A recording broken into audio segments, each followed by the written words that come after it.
আচ্ছা, একবার ভেবে দেখুন তো, সরকারি চাকরি বা মেডিকেলে ভর্তির মতো একটা সুযোগ যদি জালিয়াতি করে কেউ আপনার কাছ থেকে ছিনিয়ে নেয়, তাহলে কেমন লাগবে? এই দুর্নীতি কিন্তু শুধু একজনের স্বপ্নই ভাঙে না, বরং পুরো সিস্টেমের উপর থেকেই আমাদের বিশ্বাসটা নষ্ট করে দেয়। আজ আমরা ঠিক এই বিষয়টা নিয়েই কথা বলবো। দেখব কিভাবে শুধুমাত্র একটা জাল জাতিগত শংসাপত্র ব্যবহার করে কেউ পুলিশের চাকরি পেয়ে যাচ্ছে, আবার কেউ মেডিকেলে ভর্তির সুযোগ লুফে নিচ্ছে, আর এর জন্য বঞ্চিত হচ্ছেন আসল যোগ্য প্রার্থীরা। চলুন এই দুর্নীতির জালটা বুঝতে শুরু করি একটা পরিবারকে দিয়ে, যারা দুটো লোভনীয় সরকারি চাকরি প্রায় পেয়েই গিয়েছিল। আলাপ করুন দীপায়ন আর দীপিকা মণ্ডলের সাথে। আপন ভাই বোন দুজনেরই স্বপ্ন ছিল পুলিশে যোগ দেওয়ার, আর সেই স্বপ্ন পূরণ করার জন্য তারা বেছে নিয়েছিল একটা অসৎ উপায়। তাদের পদ্ধতিটা শুনলে অবাক হতে হয়, বেশ সহজ সরল।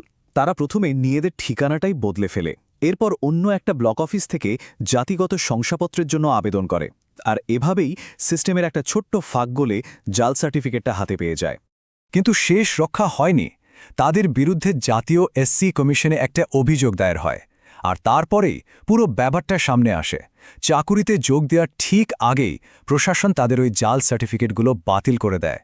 তবে মণ্ডল ভাই বোনের ঘটনাটা কিন্তু বিচ্ছিন্ন নয়। এটা আসলে একটা অনেক বড় দুর্নীতির সামান্য একটা অংশ। এখন প্রশ্ন হলো, এই প্রতারণার জালটা আসলে কিভাবে কাজ করে, মানে কিভাবে তৈরি হয় এই সার্টিফিকেটগুলো? প্রক্রিয়াটা সাধারণত শুরু হয় সাধারণ তথ্য বিকৃত করার মাধ্যমে, যেমন ঠিকানা বা জাতির উপশাখা পাল্টে ফেলা।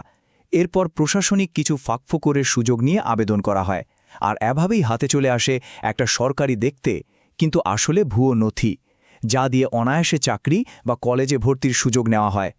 আর এই দুর্নীতি যে শুধু পুলিশ নিয়োগের মধ্যেই সীমাবদ্ধ আছে তা কিন্তু নয়।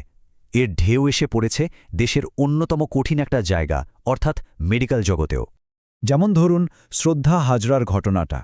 তিনি সর্বভারতীয় মেডিকেল প্রবেশিকা পরীক্ষায় পাশ করার পর প্রথমে একটা ইডব্লিউএস সার্টিফিকেট জোগাড় করেন, কিন্তু তাতেও সন্তুষ্ট না হয়ে নিজের উপজাতি সম্পর্কে ভুল তথ্য দিয়ে তপশিলি জাতির জন্য সংরক্ষিত এসসি সার্টিফিকেটও বের করে নেন, আর এভাবেই মেডিকেলে ভর্তির সুযোগ পান। আরেকটা ঘটনা তো আরও অবাক করার মতো। আকাশ খাড়া, একজন জেনারেল ক্যাটাগরির ছাত্র, তিনি অন্য আরেকজনের আসল এসসি সার্টিফিকেট ব্যবহার করেই ঝাড়গ্রাম মেডিকেল কলেজে ভর্তি হয়ে যান। ভাবা যায়? তো যখন একের পর এক এই ঘটনাগুলো সামনে আসতে শুরু করল, তখন প্রশাসন কী ব্যবস্থা নিচ্ছে? চলুন তদন্তের গতি প্রকৃতিটা একটু দেখে নেওয়া যাক।